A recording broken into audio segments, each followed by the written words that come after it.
시편 119편 41절에서 48절은 기도와 그 결과에 따른 헌신을 말씀하고 있습니다. 본문은 크게는 41절과 42절 그리고 43절과 48절로 구성이 됩니다. 41절과 43절은 기도, 특별히 하나님에 대한 간청을 다루고 있고요. 반면에 42절 그리고 44절과 48절은 기도에 응답해 주시는 하나님께서 기도에 응답해 주시면 내가 이런 삶을 살아가겠습니다 하면서 하는 신앙 고백입니다. 그런데 이 신앙 고백은 조건적인 신앙 고백이에요. 주님께서 이렇게 해 주시면은 내가 이러한 삶을 살아가겠습니다 합니다. 오늘 저는 41절과 42절 그리고 43절에서 48절을 구분하는 것이 아니라 기도인 41절과 43절을 함께 묻고 그리고 나서 기도에 응답을 했을 때에 내가 이렇게 하겠습니다 하는 신앙 고백인 42절 그리고 44절과 48절을 함께 모아서 하나님의 말씀을 전하기를 원합니다. 먼저 시편 기자는 하나님의 인자하심과 구원을 간구하고 있습니다. 41절입니다. 주님께서 말씀하신 그대로 주님의 인자하심과 구원을 내게 베풀어 주십시오. 이 기도는 시편 기자의 기도임과 동시에 우리의 기도입니다. 우리도 매일매일 하나님의 인자하심과 구원이 필요하고 인자하심과 구원을 위해서 간구합니다. 여기에서 인자하심이라고 하는 용어가 나오는데 이것은 히브리어로 헤세드입니다. 헤세드라고 할 때는 일반적으로 자발적인 사랑과 친절을 말을 합니다. 그런데 이것이 하나님께서 당신의 백성과 맺은 언약, 약속에 근거해서 베풀어 주시는 초월적인 사랑과 신실함을 말하기도 합니다. 시편 기자는 하나님께 약속하신 말씀을 이루어 달라고 간구하고 있는 것이에요. 사실 이 본문에서 말하고 있는 하나님의 인자하심은 말씀에 근거한 구원을 이야기하기도 합니다. 구원은 크게는 두 가지로 나눌 수 있는데 하나는 물질적인 구원이요, 다른 하나는 영적인 구원입니다. 영적인 구원은 우리가 일반적으로 죄의 용서함을 받는 것을 얘기해 줍니다. 그런데 성경이 말을 하고 있는 영적인 구원은 죄의 용서함에 그치는 것이 아니라 죄의 용서를 통해서 인간의 성품이 변화되는 것을 얘기해요. 다시 말을 하게 되면 사람의 성품이 예수 그리스도의 성품으로 닮아가는 것을 가리켜서 영적 구원 이렇게 얘기한다는 겁니다. 이 영적 구원은 사람의 감정을 변화시켜 줄 뿐만 아니라 육체적으로 평안함을 제공해 주는 이 역동적인 힘을 공급해 주기도 한다는 겁니다. 다른 하나는 육체적인 구원, 다시 말해서 물질적인 구원이라고 얘기할 수 있고 또 때로는 물리적인 구원이라고 얘기하기도 합니다. 이것은 국가나 개인이 받는 고통이나 압박으로부터 건짐을 받는 것을 가리켜서 말을 합니다.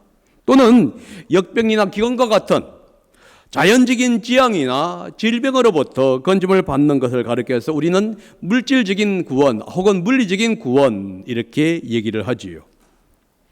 구약에서는 이 두 가지의 구원을 모두 사용하고 있습니다. 하지만 본문은 영적인 구원보다는 물질적인 구원, 다시 말해서 핍박이라든가 고난으로부터 받는 이 육체적인 구원을 지금 이야기합니다. 특별히 42절과의 관계 속에서 보면은 대적들에 의해서 받는 핍박이나 비난, 비방으로부터의 구원을 우리가 의미한다는 것도 가능합니다. 주의 인자하심과 주의 구원은 사실 다른 용어입니다. 그러나 같은 의미로 둘 다가 언약에 근거한 하나님의 전적인 사랑을 얘기해 주는 대목이에요. 왜냐하면 주님의 말씀대로 하는 용어가 사용되고 있기 때문입니다. 주님께서 말씀하신 대로 이 말은 주님께서 약속하신 대로 이런 뜻입니다. 다시 말해서 성경을 통해서 주님께서 우리에게 약속하신 대로 주님 어려움과 대적의 공격으로부터 구원해 주십시오. 이렇게 간절히 기도하고 있는 것이 시편 기자의 기도입니다. 우리는 이 대적이 누구인지 잘 알지 못합니다. 성경도 분명하게 언급하지 않아요. 그러나 분명한 것은 시편 기자에게 말과 행동으로 공경했을 가능성이 많습니다. 그 결과 시편 기자는 감당할 수 없는 많은 어려움과 고통, 핍박 속에서 살아왔던 겁니다. 그래서 주님께 주님, 어려움을 당할 때 도와준다고 주님께서 말씀으로 약속하지 않았습니까? 이제 그 말씀의 약속에 근거해서 이들의 핍박으로부터 주님의 인자하신 은혜인 구원을 베풀어 주십시오. 이렇게 지금 간절히 기도하고 있습니다. 시편 기자는 자신의 행위나 공로를 의지해서 간구하고 있는 것이 아니에요. 오직 전적으로 하나님의 은혜, 하나님의 사랑의 근거에서 지금 간구하고 있다는 겁니다. 시편 기자와 같이 어려운 상황에 있을 때 우리도 주님의 말씀과 주님의 약속에 의지해서 기도해야 합니다. 예수님은 나의 이름으로 기도하는 모든 자에게 다 들어준다고 약속했습니다. 우리는 어려움을 당할 때에, 힘들 때에 이 약속의 말씀을 근거로 해서 주님께 기도해야 합니다. 그러면은 약속에 신실하신 주님께서는 반드시 약속대로 우리의 어려움과 우리의 핍박을, 우리의 고통을 건져 주실 것입니다. 우리는 자신의 필요뿐만 아니라 사회나 국가의 필요를 위해서도 기도해야 합니다. 지금은 비상시예요. 코로나로 인해서 개인뿐만 아니라 사회와 국가 모두가 다 제약을 받고 있습니다. IMF 때에도 어려웠지만은 지금처럼 어려운 것은 아닌 것 같아요. 왜냐하면은 그 당시에는 물질적으로 어려웠지만은 이 행동에 제약을 받은 적은 없어요. 그러나 지금은 코로나로 인해서 물질뿐만 아니라 행동의 제약을 받고 있습니다. 아마 6.25 사변 이후로 가장 물질적이고 그리고 행동적으로 제약을 받는 것이 현재가 아닌가 이렇게 생각합니다. 그러므로 우리는 국가를 위해서, 사회를 위해서 기도해야 합니다. 특별히 여러분 교회를 위해서 기도해야 합니다. 예배조차 마음대로 드릴 수 없는 형편입니다. 많은 성도들은 이제 비대면 예배에 익숙해집니다. 그 결과 성도와의 교제는 단절되어 버리고 맙니다. 교회에 출석하면 출석했다고 직장에서 이웃 사람으로부터 비난과 눈총을 받게 됩니다. 그래서 교회를 위해서 기도해야 하는 거예요.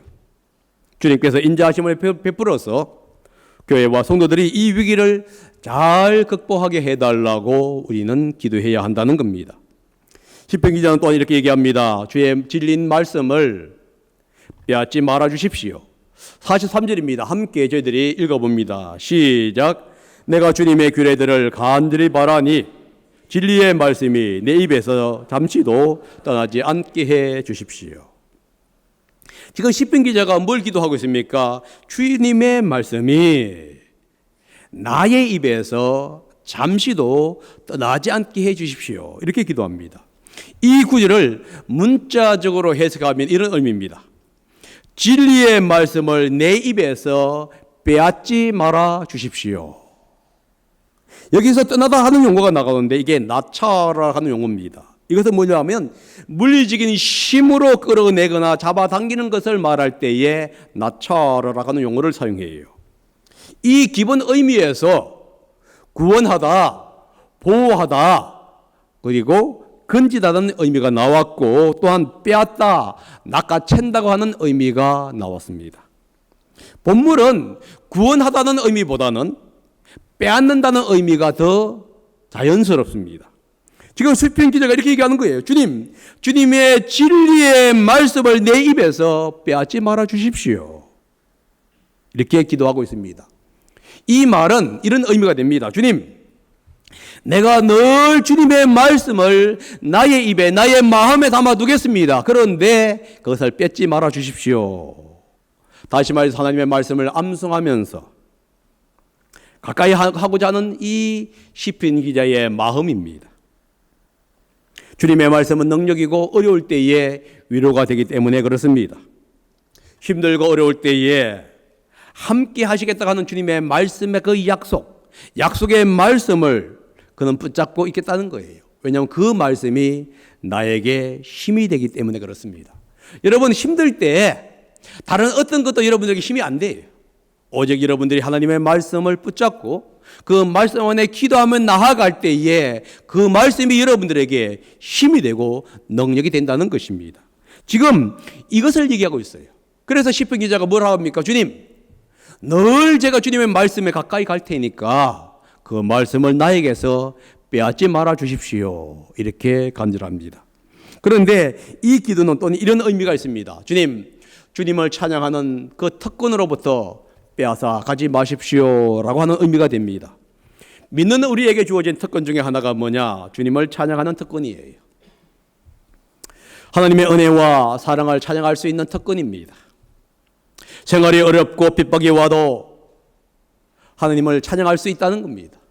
감옥에 가도 찬양할 수 있게 되고요. 그 어디에 가서도 하나님을 찬양할 수 있습니다. 지금 시편 기자가 그 얘기합니다. 주님의 신실하심을 찬양하는 이 특권을 나에게서 빼앗지 말아 주십시오 하는 의미입니다. 또한 이 기도는 어떤 의미냐면 주님의 약속이 성취되기를 바란다는 의미예요. 지금 41절에서 기도했고요. 42절에서 그렇게 하면은 내가 이렇게 하겠습니다 하고 고백합니다. 43절에서 다시 한번 기도하지요.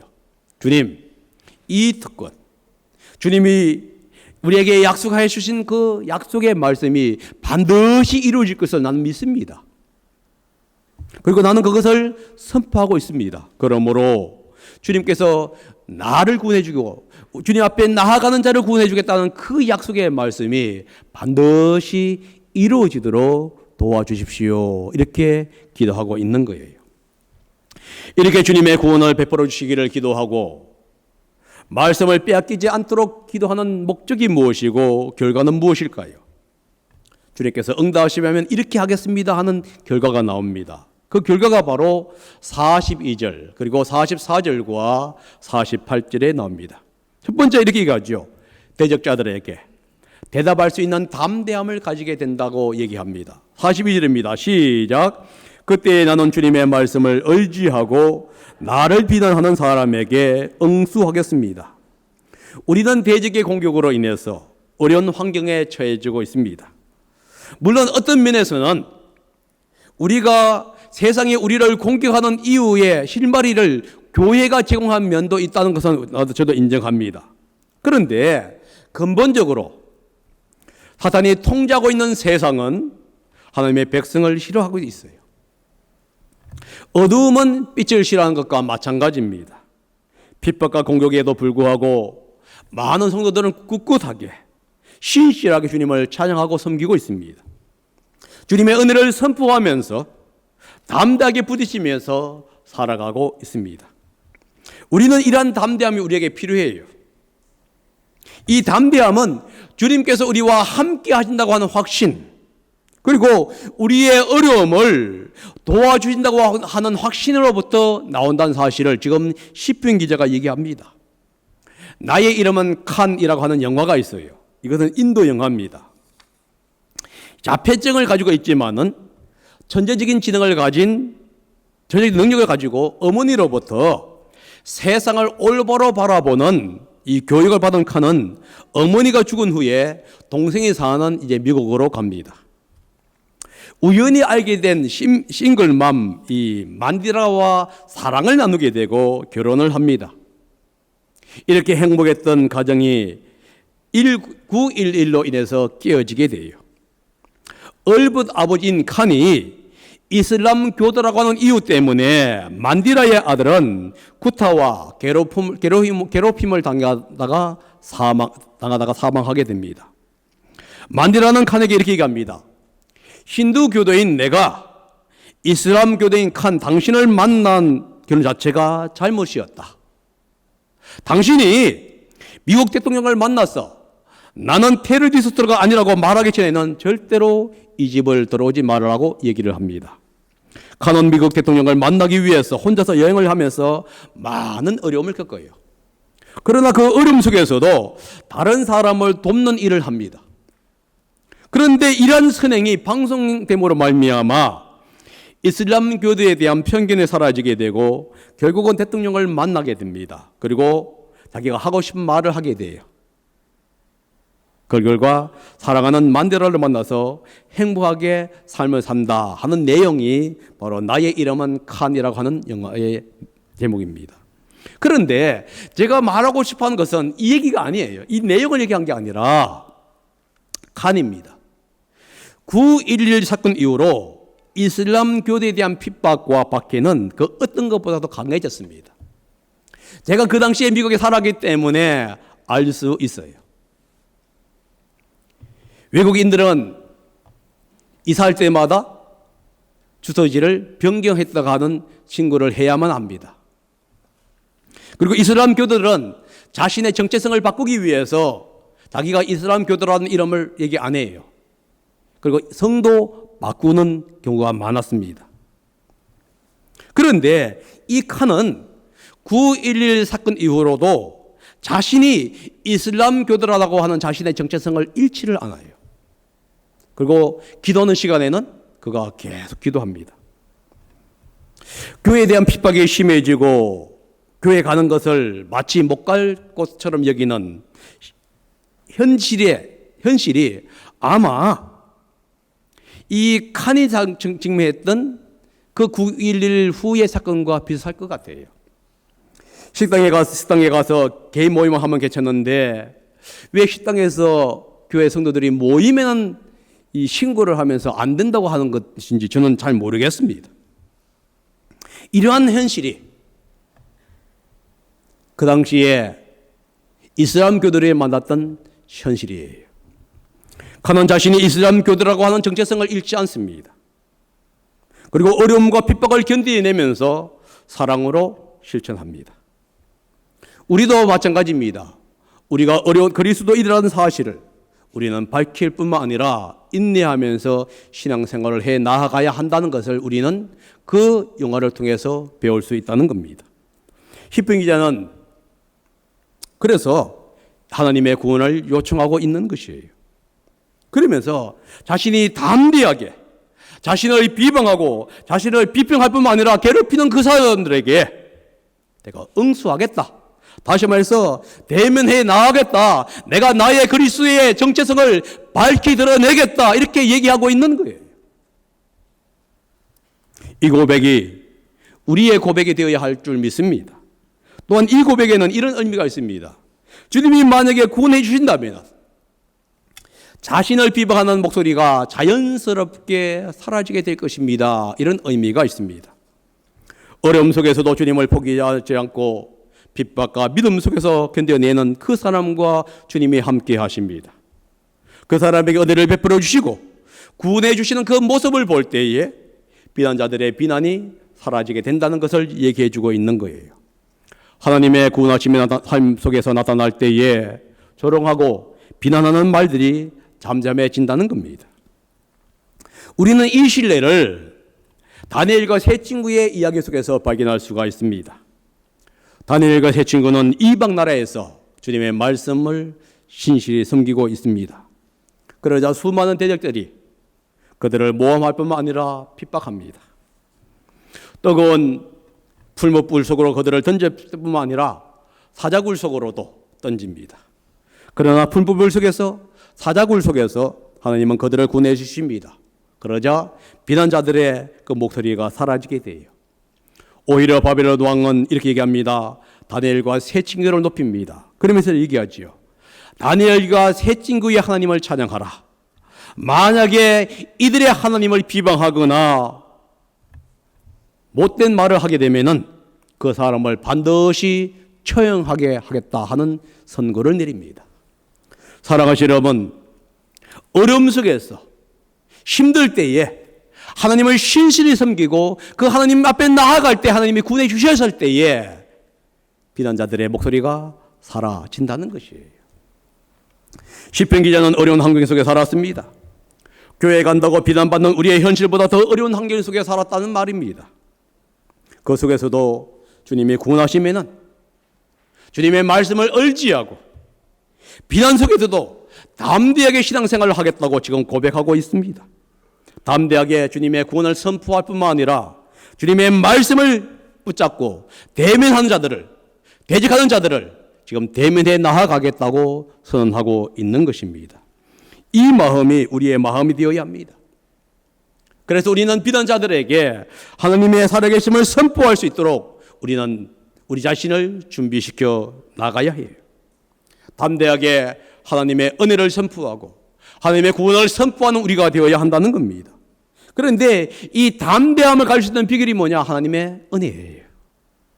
그러므로 우리는 하나님의 은혜, 하나님의 사랑을 더 깊이 묵상하고 더 깊이 경험하면서 담대하게 신앙생활을 하는 성도님들이 되시기를 바랍니다. 시편 기자는 또한 이렇게 얘기합니다. 주의 법을 늘 지키면서 순종하면서 살겠노라고 고백합니다. 44절과 45절에 그 얘기합니다. 한번 읽어봅니다. 시작. 내가 주님의 율법을 늘 지키고 영원토록 지키겠습니다. 내가 주님의 법들을 열심히 지키니 이제부터 이 넓은 세상을 거침없이 다니게 해 주십시오. 하나님께서 약속을 성취하시면은 더 열심히 주님의 율법을, 주님의 말씀을 지키겠노라고 고백하고 있어요. 이 고백이 우리의 고백이 되어야 합니다. 주님의 말씀을 항상 기억하고 지키겠다는 고백을 우리는 해야 한다는 거예요. 대적자들의 조롱에도 대항할 수 있는 담대한 힘은 하나님의 말씀에 있기 때문에 그래요. 그래서 이 말씀을 지금 영원히 지키겠노라고, 영원히 내가 간직하겠노라고 고백하고 있습니다. 이렇게 하나님의 말씀을 영원히 지키고 간직했을 때에 자유롭게 넓은 세상을 다닐 수가 있다는 겁니다. 이 의미는 이런 뜻이에요. 대적의 비난과 괴롭힘, 핍박으로부터 벗어날 수 있다는 겁니다. 그들이 핍박하지 않는다는 얘기가 아니에요. 그들이 대적하지 않는다는 얘기가 아닙니다. 그들은 대적하고 핍박합니다. 그러다 보니까 우리는 움츠러지게 돼요. 그런데 주님의 말씀을 지키고 주님의 말씀을 사랑하다 보게 되면은 그러한 대적에까지도 담대하게 물리칠 수 있는 능력이 생기기 때문에 내가 자연스럽게 활보해 나가겠다, 이런 의미가 되는 것입니다. 그런데 이 의미는 또 이런 얘기입니다.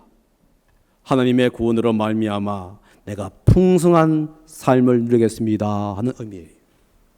그동안에는 내가 제약을 받는 삶을 살았습니다. 더 이상 내가 어떤 것을 할 수 없는 움츠리는 삶을 살았어요. 그러나 주님이 함께 하심으로, 주님의 말씀이 나와 함께 하심으로 이제는 내가 그런 제약에서 벗어나서 풍성한 삶, 주님과 함께 누리는 삶을 살겠노라고 이렇게 얘기합니다.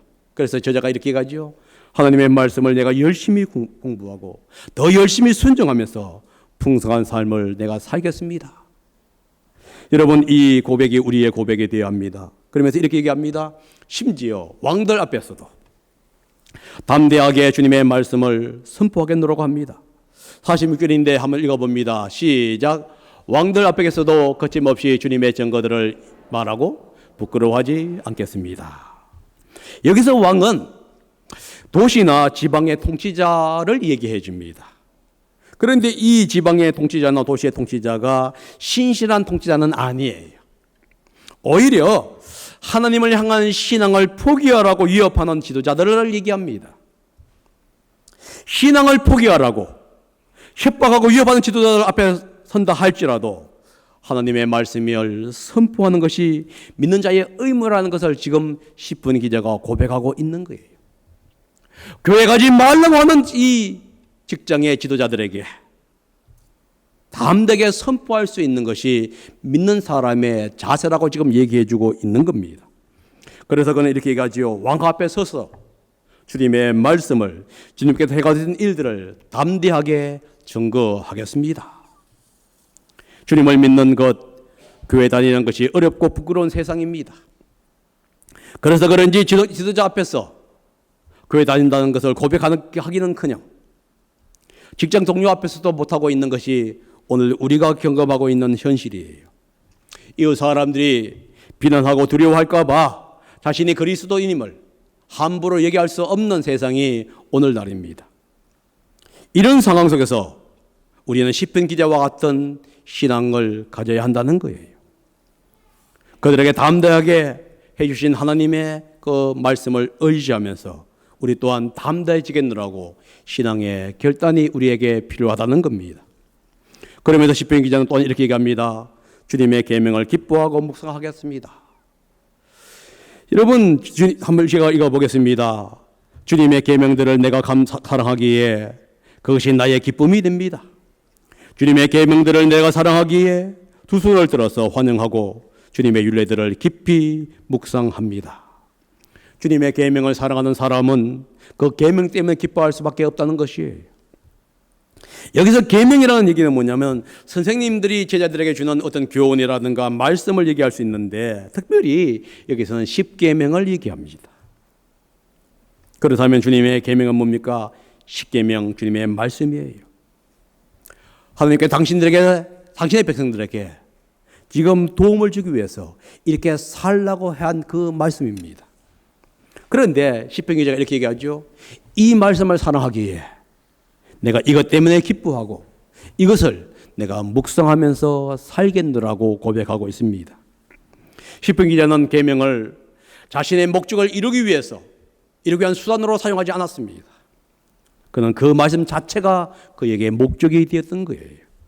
그래서 말씀을 사랑하고 말씀 때문에 그분은 기뻐할 수가 있었습니다. 환경을 바라보면 기뻐할 수 없습니다. 오히려 고통스럽고 절망 가운데 살 수밖에 없어요. 그러나 하나님의 말씀을 가까이 하고 그 말씀을 읽다 보니까 그 말씀 속에 나오는 하나님의 위로와 격려의 말씀이 나에게 능력이 되기 때문에 그 말씀을 기뻐하고 묵상하겠노라고 고백하고 있는 거예요. 그러면서 이렇게 얘기하죠. 그 말씀을 사랑하기 때문에 내가 두 손을 들어서 환영하겠다고 얘기합니다. 두 손을 든다는 의미는 두 가지 의미가 있어요. 하나는 뭐냐면 기도한다는 의미입니다. 다시 말해 주님, 내가 주님의 말씀을 지킬 수 있도록 능력을 주시고 힘을 주십시오 하고 기도한다는 의미가 되는 것뿐만 아니라 다른 의미는 뭐냐면 그 열정을 얘기하고 있는 거예요. 어떠한 어려움과 어떤 환경이 온다 할지라도 어떤 핍박이 온다 할지라도 하나님의 말씀을 내가 사랑하고 그 말씀에 대한 열정을 가지겠습니다 하는 고백이 바로 이 시편 기자의 고백이에요.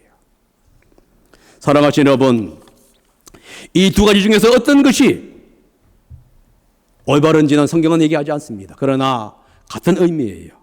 주의 말씀에 대해서 신실하고 전적으로 헌신하겠다 하는 것이 이 시편 기자의 고백입니다. 이것이 우리의 고백이 되어야 할 줄 믿습니다. 시편 기자는 주님께 이렇게 얘기합니다. 주님, 말씀에서 기록한 그 약속에 따라서 기도에 응답해 주시면은 내가 담대하게 하나님의 말씀을 의지해서 선포하고 기뻐하고 묵상하겠습니다. 지금 시편 기자의 고백은 조건적인 신앙 고백입니다. 그런데 그 당시에는 그렇게 할 수밖에 없었어요. 왜냐하면 하나님은 그들 마음속에 깊이 내재하지 않기 때문에 그렇습니다. 그러다 보니까 당연히 조건적인 신앙 고백을 할 수밖에 없어요. 주님이 해주시면. 그러나 지금은 다릅니다. 예수님은 우리의 구세주가 되었습니다. 먼저 우리를 찾아오셨고 우리의 주님이 되어 주셨으며 우리 마음속에 내재해 계십니다. 뿐만 아니라 우리의 모든 것들을 책임져 준다고 약속해 주셨어요. 그러므로 우리는 담대하게 주님을 선포해야 합니다. 대적하는 무리에게도 담대하게 주님을 증거해야 한다는 거예요. 그리고 우리는 이렇게 얘기합니다. 주님, 어떤 환경 속에서도 주님의 말씀을 의지하며 묵상하고 살아가겠습니다. 사랑하는 성도 여러분, 이런 성도가 되시기를 예수님의 이름으로 축복합니다. 기도하겠습니다.